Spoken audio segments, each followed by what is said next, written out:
Hello everyone, this is part 64 of What If Naruto and Hinata trained together and a spark happened, and I hope you guys enjoy this video and to like, to subscribe, to share, and check out the playlist, to see more comment down below. Now let's start the intro. They call me a god. They call me a god. They call me a god. Join my membership, the perks are great. It's in the description. At first it seemed the two weapons were equal.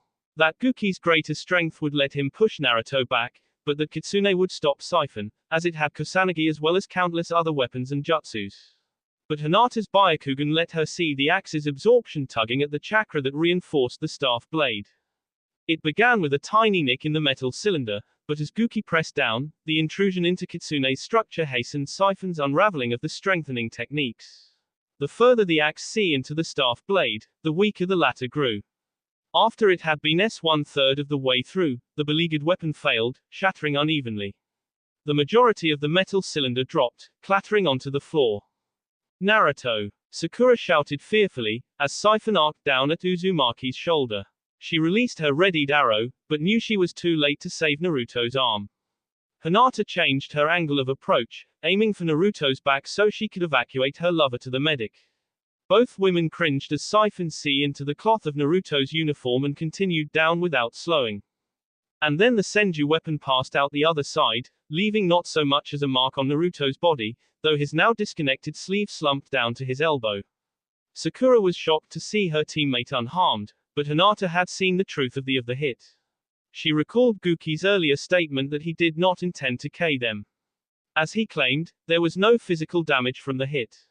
Instead, the former Jinchuriki's remaining chakra supply had dropped by almost a third. Guki put more momentum into his swing, letting it drag him forward so that Sakura's missile sailed behind him.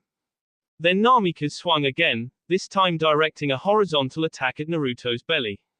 Still clutching the hilt of his broken weapon, the blonde teen hopped back quickly, nearly colliding with Hinata. His nose detected her, and she predicted his movement. They shifted their approach, and linked arms as they passed, letting Hinata use Naruto as an anchor while she seemingly floated up and her left knee into Guki's matching shoulder and her right calf into his temple. Though rattled, the Raikage attempted a counterstrike. Uzumaki reeled Hinata back in, before the axe could hit her. The blonde youth caught his lover gently, as he put more space between them and his uncle. Naruto, are you okay? The leaf healer demanded. A little tired, but otherwise fine, he answered, panting slightly. It is as Guki said, Hinata reminded them, Siphon can be made to hit without injuring, instead stealing the victim's chakra. I'm sorry about Kitsune, Naruto, the pale beauty added softly, as Guki rubbed his hurt shoulder, and then shook his head to help clear the cobwebs. I'm not, he said, and both women looked at him doubtfully, so he continued, no, really. I made it as a throwaway weapon to fight the Reaper. I didn't have the right metals to make a really strong alloy, and I hacked it together in like 6 hours. Honestly, now that I think about it, I'm kinda surprised it lasted this long. And I can always remake it when we get home. He slipped the hilt into the scabbard, and reversed the summoning. The broken weapon disappeared back to his kondo. Okay, what about Ginmaki, or my bow? Haruno prompted. Well, your bow wasn't made to be parrying axes or swords in the first place, he frowned at her, but Ginmaki is the strongest alloy I know, and I put a lot more time into them than I did Kitsune. Plus I had learned a bunch more stuff by the time I made Ginmaki. So it should be okay against Siphon. The Hyuga heiress colored slightly upon hearing for the first time that Naruto had worked harder on her weapon than he had on his own. In that case, Hinata had better take point, the lone jonin of the trio instructed. Naruto, take a food pill and switch to middle range. Guki had finished his own recovery, as Naruto and Hinata nodded their understanding. The Raikage was slightly surprised by their formation. Hinata's coat might be stand up to Siphon.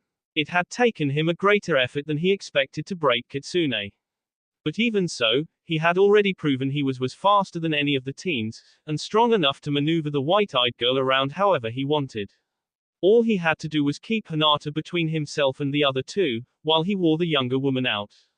Satisfied with his estimation of their plan and his counter-strategy, Guki met Hinata with a diagonal stroke.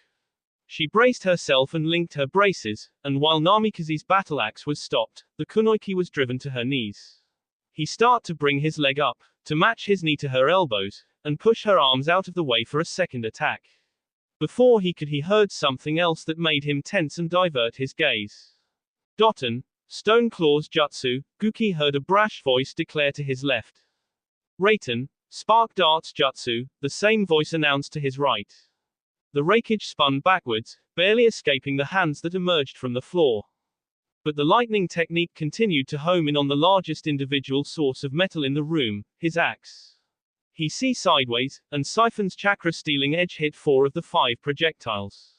But the last spark dart hit the hilt instead, and Guki's arm went rigid from the shock. He glared at the 2 versions of his nephew, wondering which one was real and which one was the clone. He realized keeping Hinata between himself and Naruto might be harder than initially expected.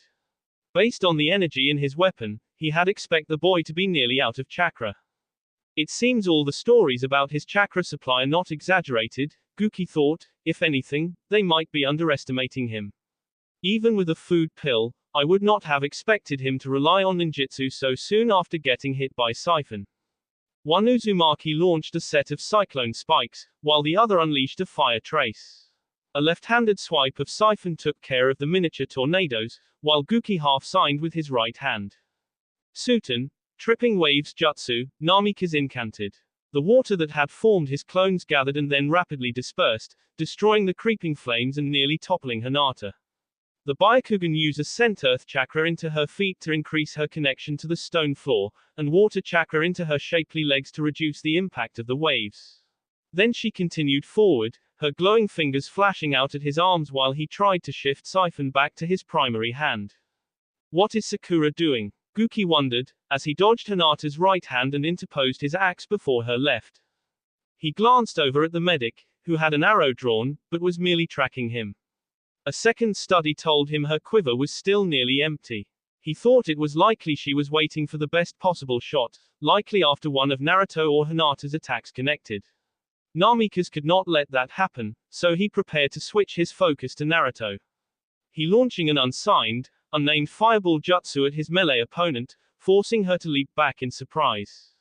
Unsure which one was the clone, he selected the Naruto on his left, and kept Siphon trained on Hinata and the other Uzumaki as he flash-stepped across the courtyard, landing behind his chosen target. Guki watched all 3 of the teens, but none of them seemed to be the source of the noise. Hinata was almost upon him, so the rogue placed his primary focus back on her. He knelt under a gentle fist strike at his head, and then rose up, spinning Siphon vertically.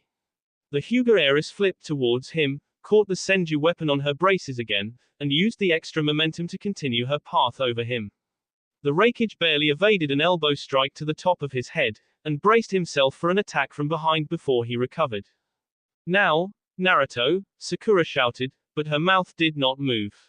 Namikaze's eyes narrowed in annoyance. Release, Guki demanded, borrowing some of the chakra from his weapon and cursing himself for not thinking of it sooner. Sakura was not ready to shoot him, instead her hands were laced together over the grip of her bow and she was staring at him with a different sort of intensity.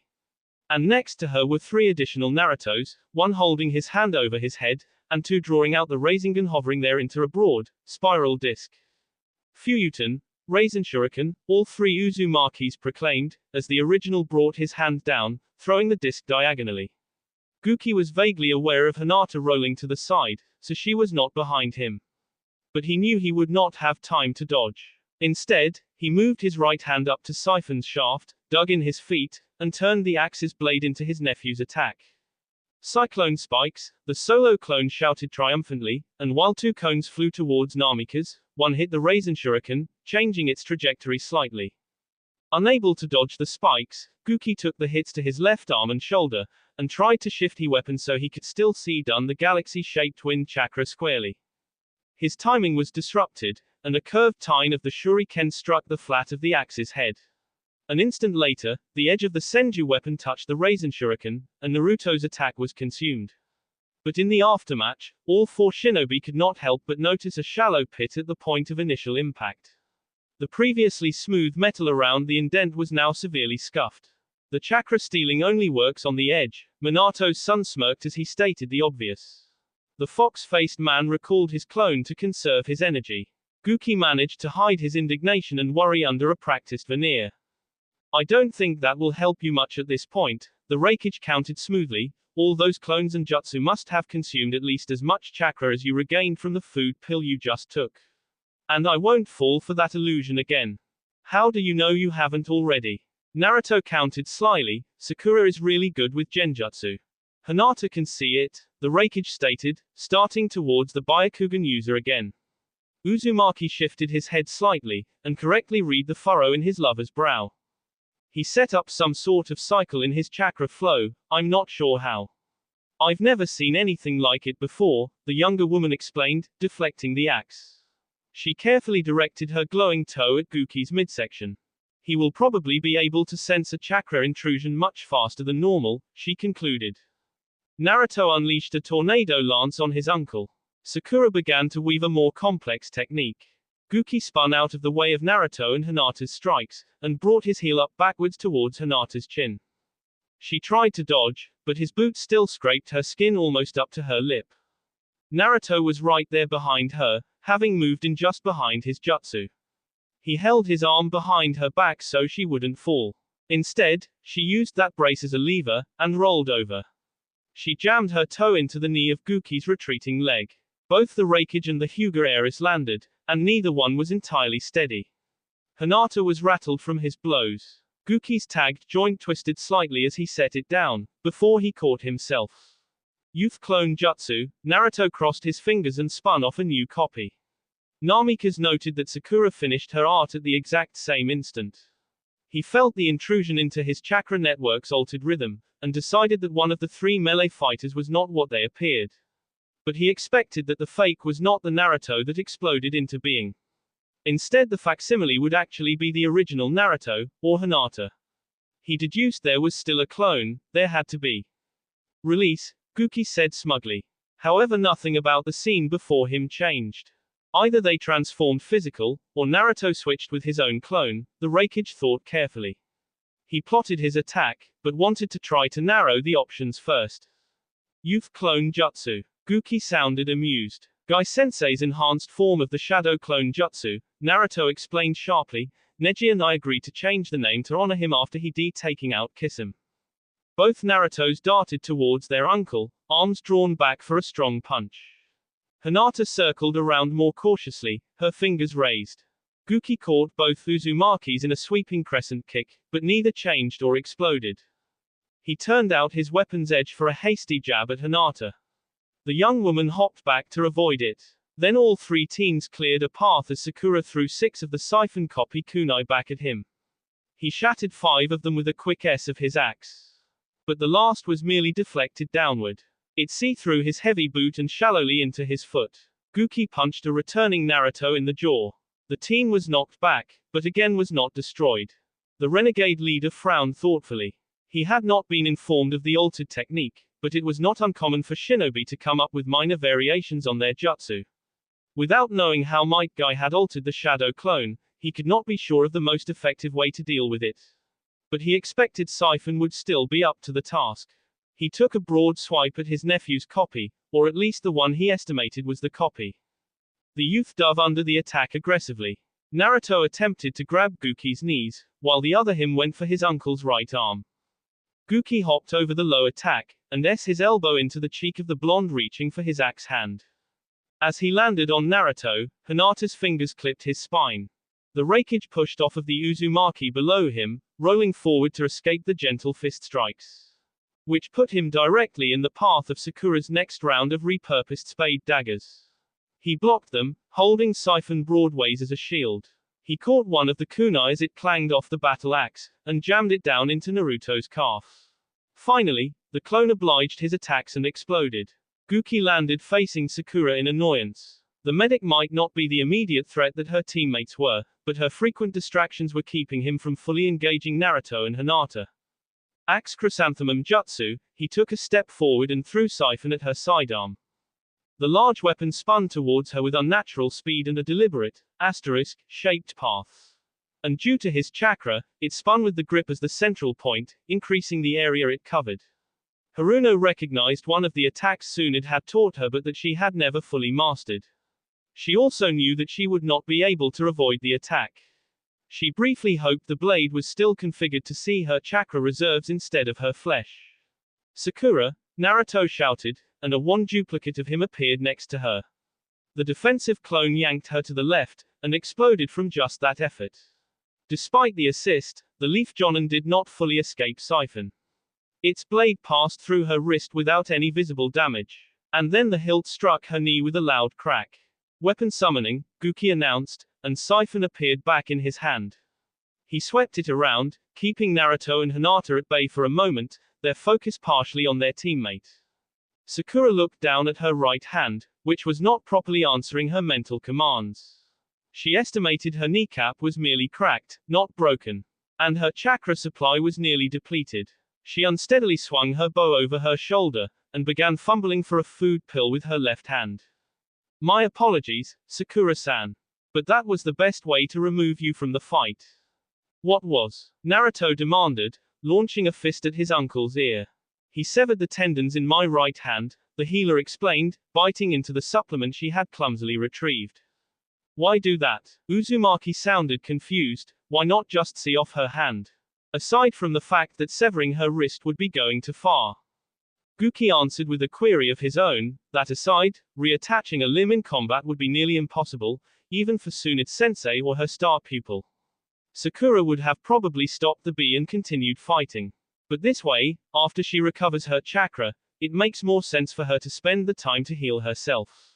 If she doesn't, her limb hand will just get in her way, and if she does, she will be able to properly form hand seals or shoot her bow again.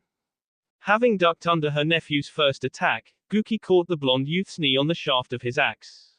Naruto winced from the impact with the hardened steel, but still forced his weight onto the weapon. He pushed Guki back slightly and kept Siphon trapped.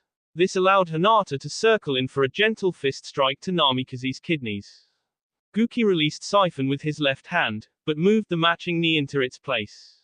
He caught the pale beauty's wrist before she could close his tenketsu, but not before the thread of sharpened chakra shallowly punctured the targeted organ. He dragged the light kunoichi around, trying to draw her into Siphon's edge. Hinata responded by summoning Ginmaki's lightning projections, forcing the Reikage to release her or lose his fingers. Guki kicked out with the leg supporting Siphon, and forced Naruto back. As the axe flew out wildly, Uzumaki had to dart back further to avoid AC to the stomach. The fox-faced man landed, and met his lover's silver eyes intently. Then he began to pulse his chakra in a deliberate pattern. After a moment Hinata nodded. Guki observed them with a bemused frown. "Is that a trick, now that your genjutsu user is disabled?" he asked happily, "or are you two actually planning something?" "You'll just have to find out," Naruto snapped lightly. He cracked his knuckles lightly, and hopped forward again. He threw a simple right front kick at Guki's sternum. The renegade raised his axe to block, edge out. Uzumaki stopped his foot just millimeters from the blade. Instead, he pitched himself forward, grabbing the back side of the battle axe for momentum. The Leaf Tokujo aimed his metal-covered forehead at his uncle's nose. Guki took the hit, his nose breaking with a sickening snap. In return, he used Naruto's weight on Siphon, and drove the weapon into the teen's knee. It seethed cloth, ignored skin, bone, and muscle. But as with Sakura, it through his tendons and ligaments, and claimed a large portion of his remaining chakra. The two men stumbled away, bee streaming down the Reikage's face. Naruto limped the first 2 steps, but by the third his regeneration had kicked in, and on his 5th step he was moving normally. And Guki straightened his nose with only a hint of pain, before staunching the bee with a weak medical jutsu. Uzumaki popped another food pill, and glanced at Sakura. Though the medic was still working on her wrist, the real reason for the look was to let Naruto subtly check Hinata's progress. With his girlfriend almost ready, Naruto moved into the second phase of his plan. He slipped his fingers into the familiar position, and shouted, "Multi-shadow clone jutsu." 200 Uzumakis filled the space almost to bursting. Many of them scooped down, gathering the scatter kunai, and tossed them skywards. Then, all but 10 of them crossed their fingers in the reverse of the regular shadow clone sign. Their faces scrunched in concentration, and they called out, "Release." They vanished, leaving only the original, plus the 10 copies. Each duplicate caught 2 or 3 of the falling daggers, and once they were equipped, threw themselves recklessly at Guki. And as the clones attacked, Naruto swallowed another chakra tablet. The first facsimile met the descending axe with 3 kunai, 2 in his right hand and the third in his left.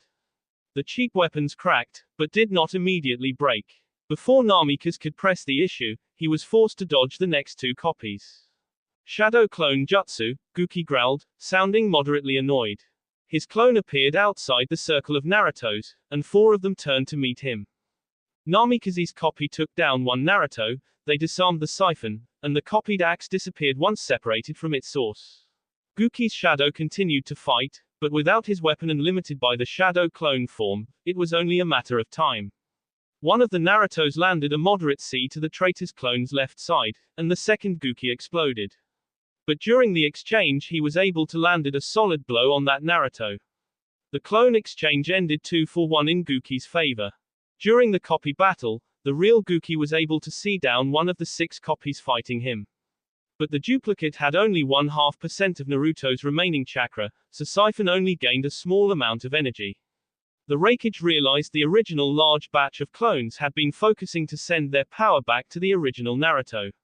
As the 2 surviving blonde shadows returned, their original suddenly shouted, "Now! Get him, guys!" The copies abandoned their recycled kunai, and with them almost any semblance of tactics. 2 grabbed each of Namikaze's limbs, except his left arm, for which there was only one Naruto left. Guki frowned down at him, knowing this tactic would not work very long. He twisted his right leg, scissoring one of the clones holding it between his knees. The weak facsimile popped, and the Raikage regained more freedom of movement. Then he glanced up, realizing taking his eyes off Naruto for even a fraction of a second was a mistake. The real Uzumaki raced forward, his right arm extended and 5 tiny spheres glowing above each finger. Guki's eyes widened, and he saw the clone holding his left arm. As he caught Naruto's wrist, he recognized that the 5 points Rasengan was not aimed at him, but at his axe.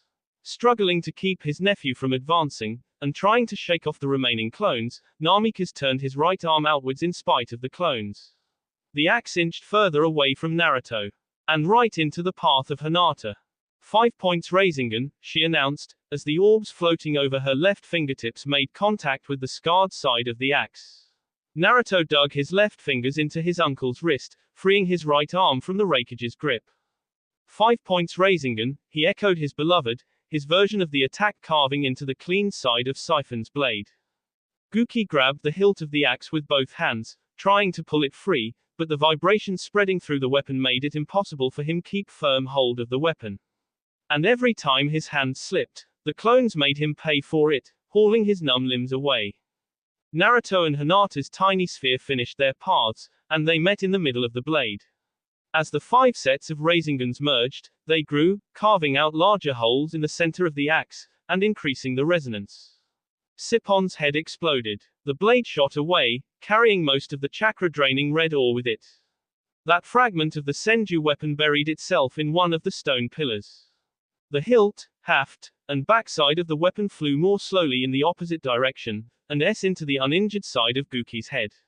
The rest of the weapon was spread out as tiny shards of shrapnel, destroying all the clones and scoring numerous C on the 3 human combatants. Naruto's injuries began to fade even as he and Hinata turned to face Guki.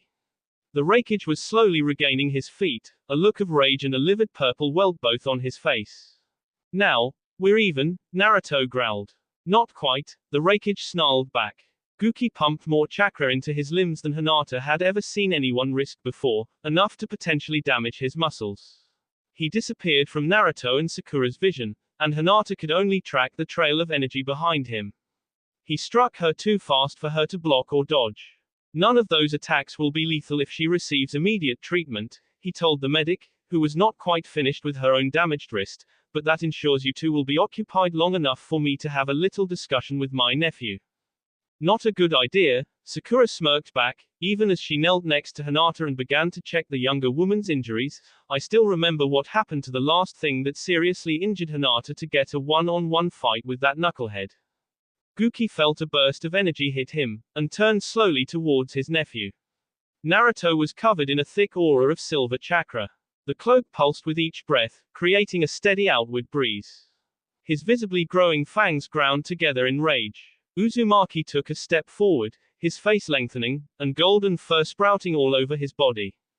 Just before it hit his friend's shirt, the bespectacled shinobi yanked the trident wide. A moment later, Sasam's threads entwined the trapped weapon. The senbon pulling the strings buried themselves in the wooden palisade, further limiting the pole arm's movement. The Reaper released the griffin's claw and kicked Akamaru in the face as she jumped back. She grabbed the mist traitor closest to her, and shoved him into the path of Kiba. Yugao recognized him as the rogue who had tried to kidnap Myoko on the beach. The Jonin shifted her defensive stance, keeping herself between the Reaper, and Shino and Mogi. The insect user had been attempting to stabilize the younger redhead since seconds after the Reaper had impaled the girl on her trident. The young Chunin's color had improved, but she was not out of the woods yet. The Reaper looked around and realized her side was losing. She could not spot either path of pain, but in both locations where she had last seen him, there were expanding holes in the prisoners' lines. They must have been taken out, she decided, and without them, the rabble just fell apart. The woman once known as Narumi summoned her trident again, and nearly took off Kiba's head. Sasam's threads hauled her aggressive teammate back, and only the longest of the three tines scraped his Adam's apple. The griffin's claw snapped up, and deflected the Manriki Gasari towards Kiba. In the same move, she directed the back end of the weapon at Konohamaru's elbow, forcing the Rasengan he was holding into Sasam's threads. The spiraling sphere snapped the chakra-strengthened strings. As the tension left the web, some of the strands whipped back, see shallow furrows into the Reaper's legs.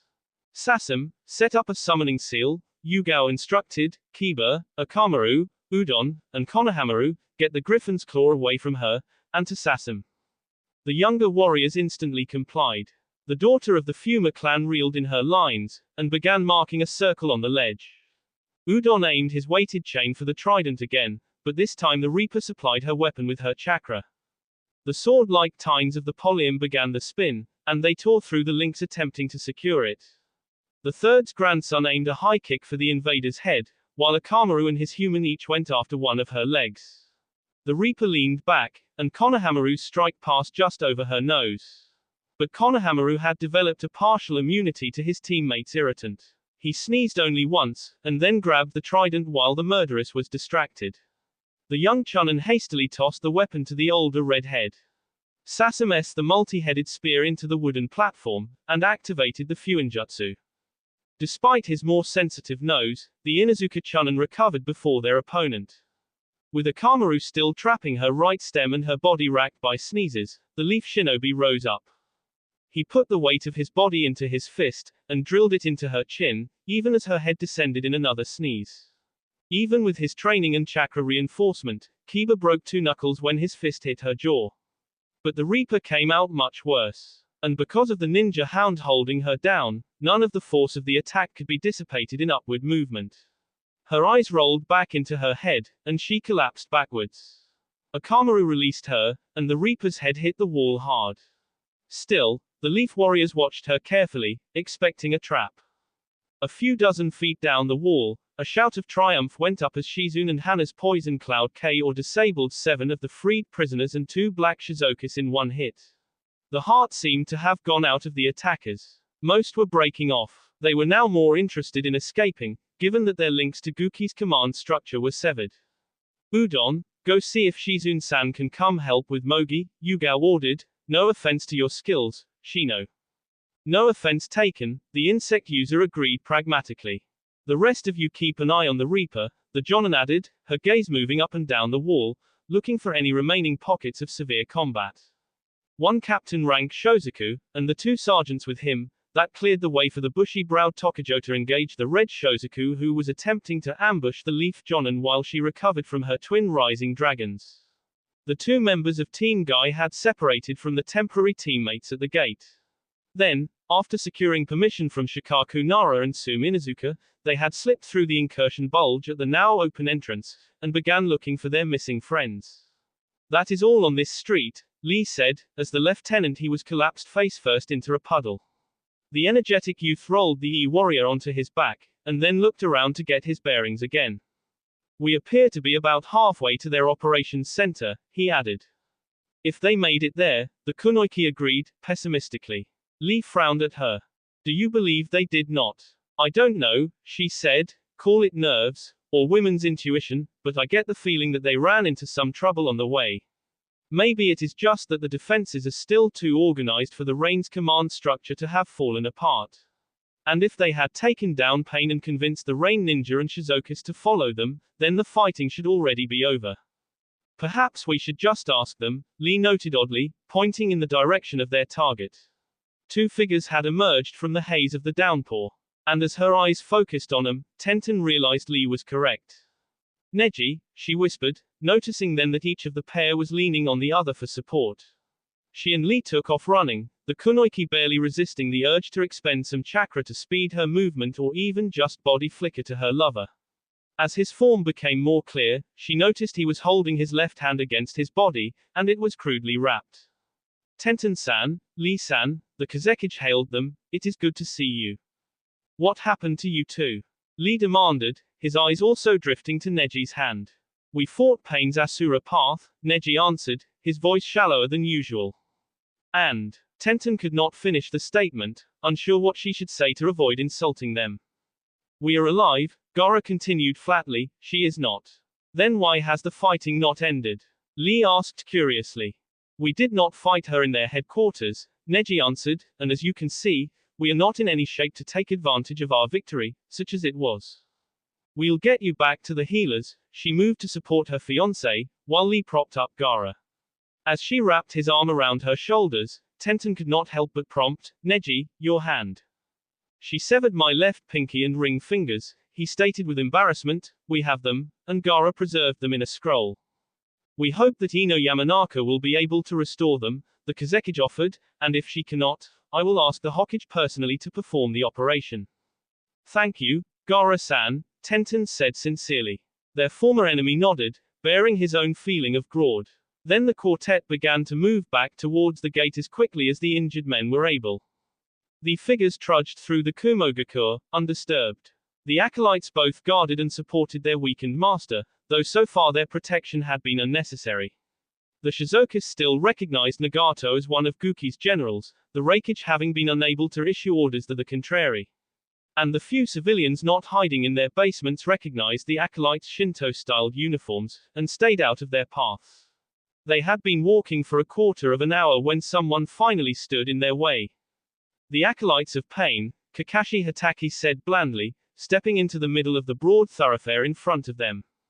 There haven't been any reports of you since the attempt to kidnap Hanabi Hyuga, the Leaf Jonin continued, we thought Toa might have killed the last of you. Either that or Guki had claimed all of you for high-ranking Shizukas. Though their faces were hidden, their posture suggested they were not pleased by Kakashi's words. Nagato smiled sadly and nodded.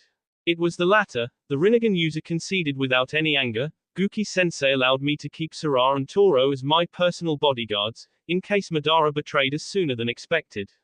But the 7 other surviving acolytes were converted into Grey Shizukas. That would make you Pain, then. Kakashi noted, though I suppose the eyes should have given that away. Pain is no more, the fragile man answered, I'm just Nagato now. Though I thought Yahiko was going to tell you that.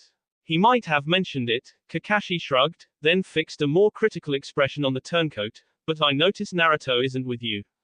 Did he stay behind to help Hinata? Not precisely, Nagato sounded chagrined, and the acolytes shifted uncomfortably. Naruto-kun was escorting me out, when we met Hinata-san and Sakura-san.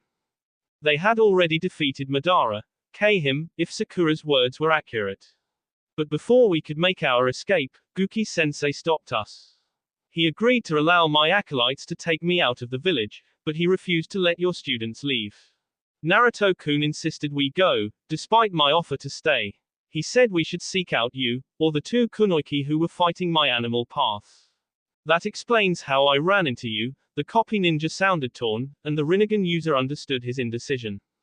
If you mean to go help them, do not let us stop you, Nagato offered sincerely, we will find Temari-san and Kaidi-san.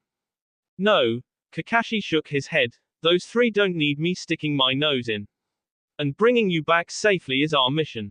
The silver-haired Jonin offered his former enemy and indirect senpai a shoulder, freeing up the female acolyte to take a forward defensive position.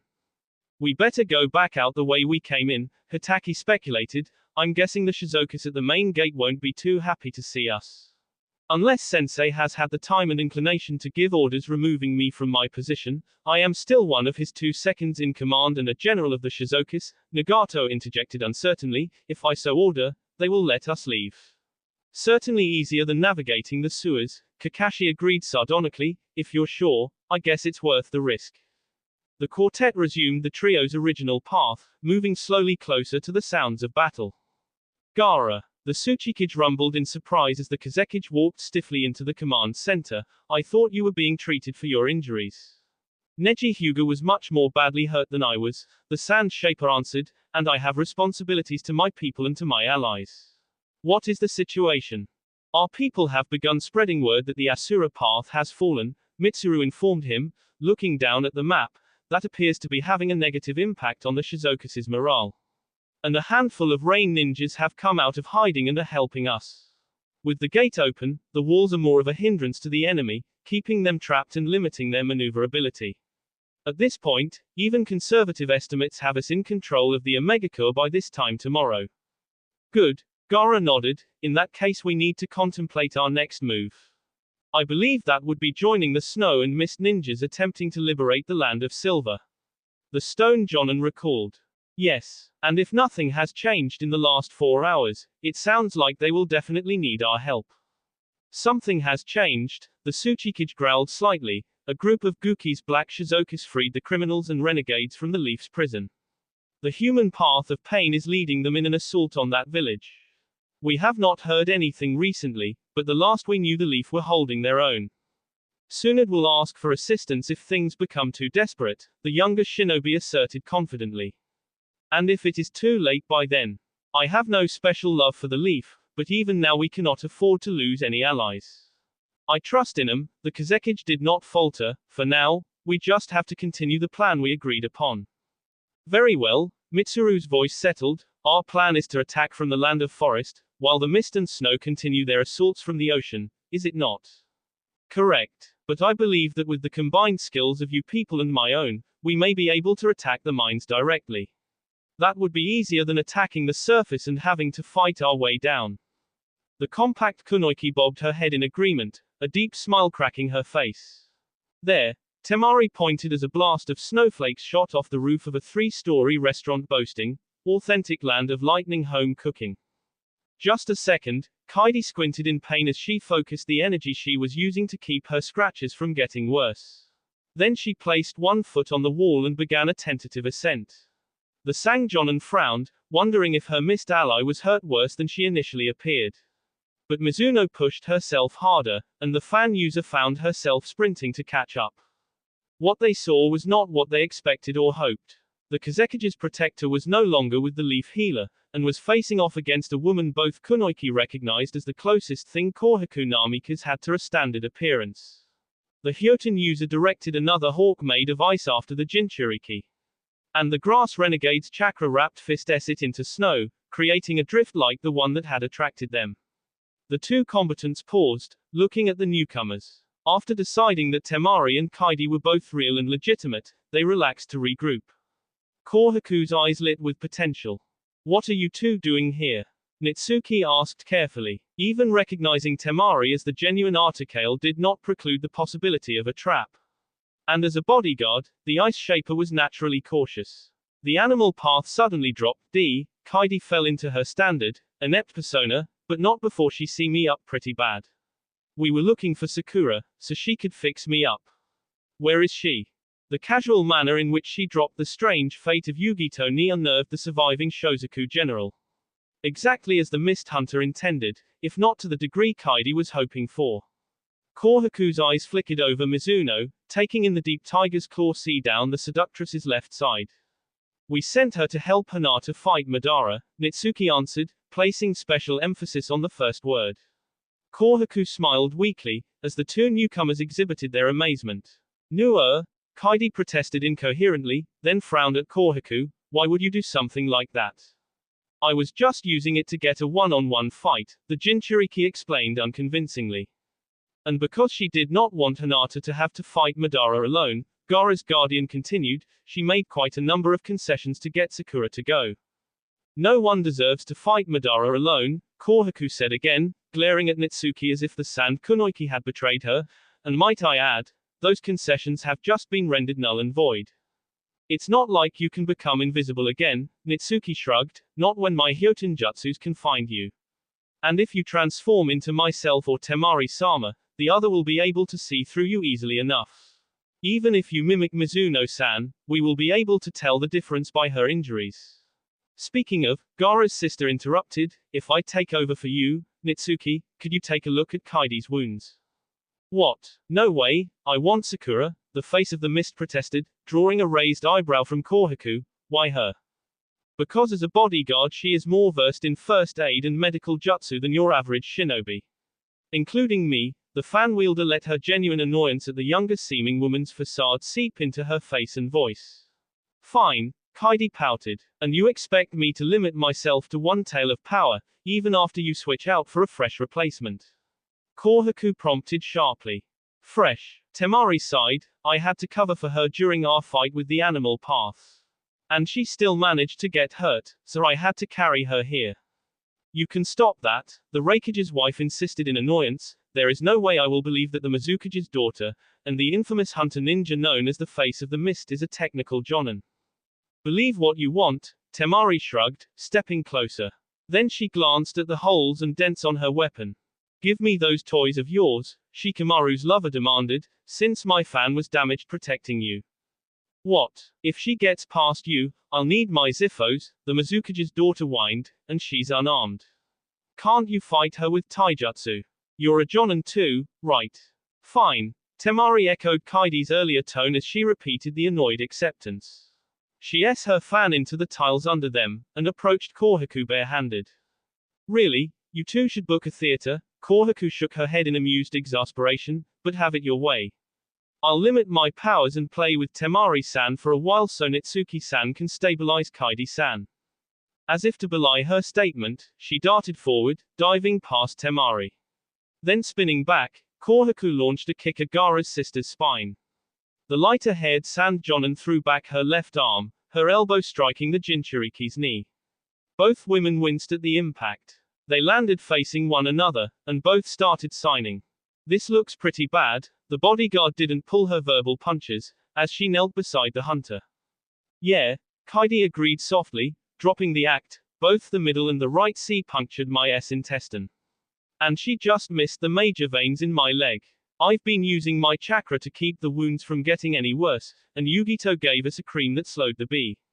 But the only medical type technique I know is one that accelerates my healing and limits scarring. But I can't use that if I'm moving, and it wouldn't be enough to save me from organ damage. Well, Nitsuki fixed her with a critical eye, fire up your technique, and we'll double team this. Yeah, Kaidi exhaled weakly, thanks, Nitsuki. Wind Scythe Jutsu, Temari called. Bronze Skin Jutsu, the grass renegade intoned. She moved into Temari's attack, stomping towards her new foe. The blades of her S through Namikaze's uniform, but only dimpled her skin without C. Temari could not help but remember another Jinchuriki who had treated her wind scythes like they were nothing. Kohaku picked up speed with each step, and her feet were cracking the cold weakened roof tiles. The sand ninja met her opponent with a punch to the jaw, but retracted her hand in pain. It's like hitting a steel wall, Temari complained, as she dodged a knee to her midsection. Not steel, bronze, Kohaku corrected, aiming another punch for Temari's sternum. It makes you tough to hurt, but also slows you down, the younger woman countered, so let's see if you can dodge this. Fuyuten, straight line jutsu. Namikaze leaned into the wind and braced herself. The powerful gusts did not move her increased weight, but the stronger jutsu inflicted a number of shallow furrows in the demon host's arms, legs, and face. And unlike the first jutsu, these began to be lightly. I wouldn't have thought a wind release technique would overcome my bronze skin, Kohaku shrugged, unbinding the defensive chakra, I guess speed will serve me better in this fight. She closed the narrow distance between them, and began a series of punches and kicks designed to open up Temari's left knee for a disabling blow. But the sand kunoichi matched her, blow for blow, and when the end gambit came, the blonde woman easily dodged the attack. I'm still slowed down, Kohaku realized, and then she shivered. It must be from all the snow and ice up here. But why isn't it hindering her, too? She felt a rumble inside her, like the chameleon was into its cage again. Then she knew. Release. Namikaze hissed, and as she expected, Nitsuki was no longer kneeling beside Kaidi. Instead, the bodyguard stood between the melee and the mist ninja. And both of them had their hands clasped and were staring at her intently. I guess your injuries weren't so bad after all, Kohaku stated angrily. No, I'm dying. Kaidi's voice was weak yet entirely earnest. What pain did to me is beyond Nitsuki's skills as well. I need a real healer, preferably Sakura. But we have to take you down first, so I'm helping the best way I can. Staying out of the way and tripping you up with illusions. Kaidi drew two of her leaf-shaped short swords, and tossed them to Temari. Now that the cat's out of the bag, can you two just finish this as quickly as possible? Mizuno requested with a hint of fear. The sand ninjas both nodded. Fine. Kohaku seemed troubled. In that case. Three curled, reptilian tails of chakra erupted behind her. I'll take all three of you hostage, the renegade announced. The Mizukage's daughter and the Kazekage's sister will make fine bargaining chips. And I will see that you receive the best medical treatment we have, Kaidi-san, the Jinchuriki added more sedately. Temari slid forward, after Nitsuki established the skating rink again, in case Kohaku had any ideas about hiding. Her two borrowed blades flashed out, but the Bayou tails intercepted. The younger woman brought up her heel, to drive it into the Jinchuriki's calf. And Nitsuki moved in to join the melee. After a short exchange of blows, the Sand Jonin both realized their opponent was not as much stronger and faster as they would have accepted. Her three-tail mode only barely overpowered with Gaara's one-tail mode, and the Kazekage was hardly an expert in that use of the demon's power. Only Kohaku's chakra supply was significantly increased. That increase in energy did let the grass renegade throw around jutsu with reckless abandon, which in turn kept the two comrades from overwhelming her. This is not quite what I was expecting, Nitsuki noted aloud. She isn't much stronger with three tails than she was with one. Maybe she should go for more. 4 or even 5 tails. Temari agreed. Kohaku cringed involuntarily. As a trade-off for her nearly unparalleled control over the chameleon's chakra, the seals sharply limited the amount or power she could draw. 3 tails was her upper bound, unless she was willing to permanently remove one of the fuinjutsu, and risk going berserk or letting the demon take control. Then she took a deep breath and settled her nerves. You can't bait me like that, Kohaku informed them sharply. I am the strongest Jonin the grass has ever produced. And that was before I trained with and fought beside the greatest shinobi in the world. Temari finished securing the Kaidi's shinobi cuffs round Kohaku's fingers and wrists, making them tight enough that even if the Jinchuriki decided to change shape when she came to, she wouldn't be able to escape. Or so the Sand Ninja hoped. Nitsuki, stay with Kaidi, she instructed. I'm going to go get Sakura. Keep her alive, and keep an eye on the prisoner. The bodyguard nodded. Temari knelt by the hunter ninja, whose breathing had grown more shallow. I'm going to borrow these, the actually younger woman told the younger-looking girl, indicating the 2 ziffos now tucked into her belt. I'll leave you my fan as collateral. So you better be here to trade back when I return, okay? Temari couldn't tell if the answer she received was a weak nod, or if the mist kunoichi no longer had the strength to keep her head steady. Either way, she bobbed her head once more towards Nitsuki, and then jumped to the next building, aiming for the Raikage's manor. That will be all for this video. Be sure to like, subscribe, share, and comment down below for more videos. Goodbye.